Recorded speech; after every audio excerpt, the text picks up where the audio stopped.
What's up? Welcome to the first week of Road to 150, where I'm going to walk you through my weekly trainings and how I got from 138 miles an hour club head speed all the way to 150. And make sure to stay to the end because I'll summarize why what I did this week was so important. And make sure to subscribe so you see next week's episode and all the weeks after, going from 138 miles an hour all the way to 150.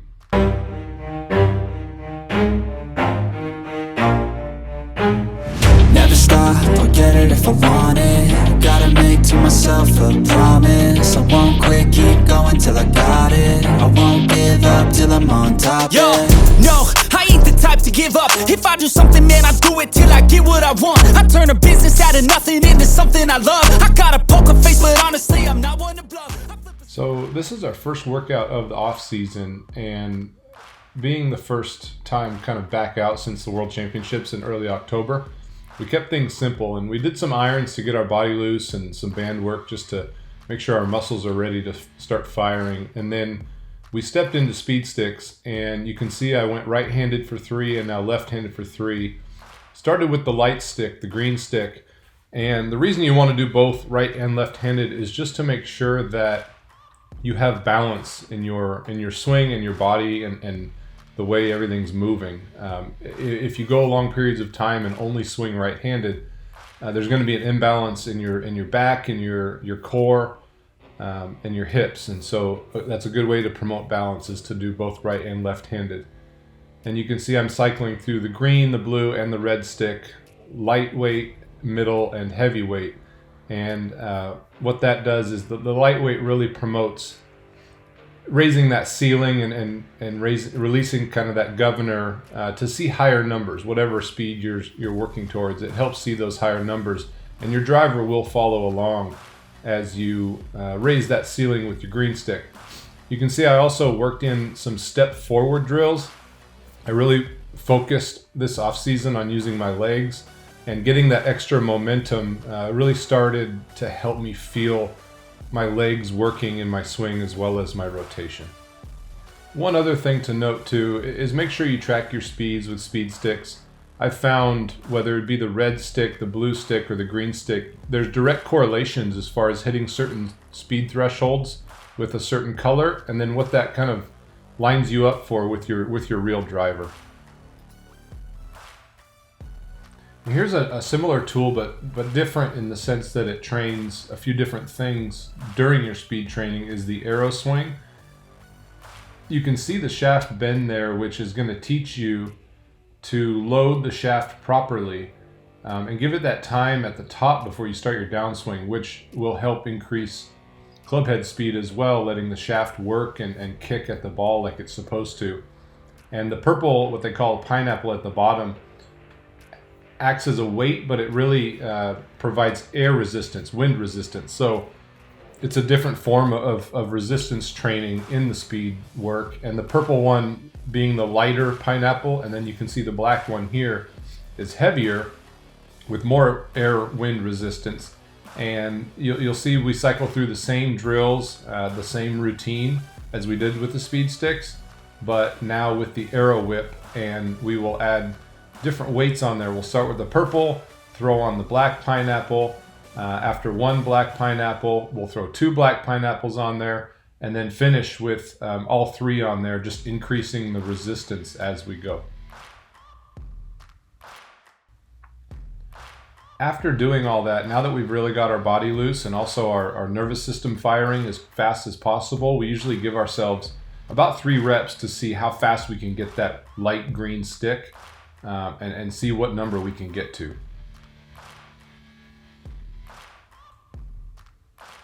After using those tools, we move on to what right now is our 6-iron. We ended up switching this in a few weeks to 7-iron, but because it's our first training day back from the off season where we took about a month of rest to let our bodies recover, we kept reps relatively low and started with 6-iron. And after we got loose, we started to see how fast we could get our 6-iron swinging. And a lot of the things we like about swinging irons fast is it's easier to get those feels that you're working towards with shorter clubs.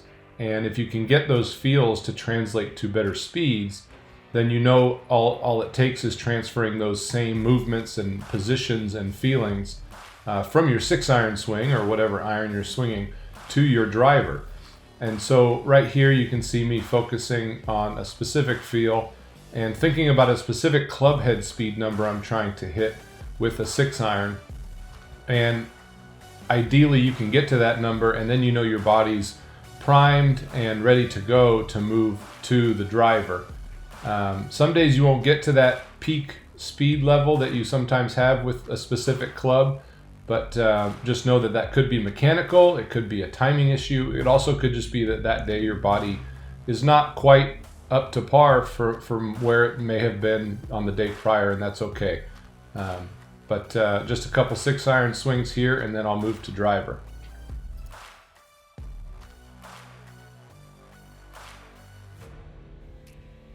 Now, being this is our first training day back in the off season, I didn't use my long drive driver. This is the driver that I use on the course when I'm playing a round of golf. It's 46 inches. It's the Rogue Max LS Callaway driver with a 70 gram, I believe, shaft in there.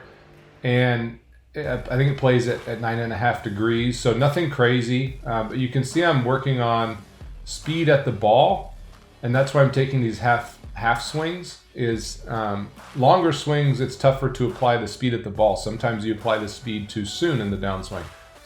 Here, if you use a half swing, you can really focus on speed at the ball, and then you can see I'm also trying to get that left shoulder pulling up away from the golf ball to maximize the length of the lever between my left arm and the club.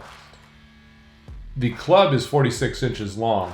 If I use my left arm as an extension of that club, it makes that lever roughly twice as long. The longer the levers, the faster that end of that lever can move. So that's the feel I'm working on here, is using that left shoulder to pull away from the ball to act as that whip to generate club head speed right at the moment of impact.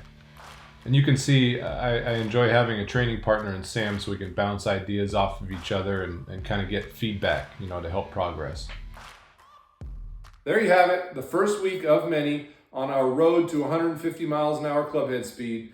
We did some speed work in the beginning, some form work at the end, and we'll continue with that in the following week. So make sure to subscribe.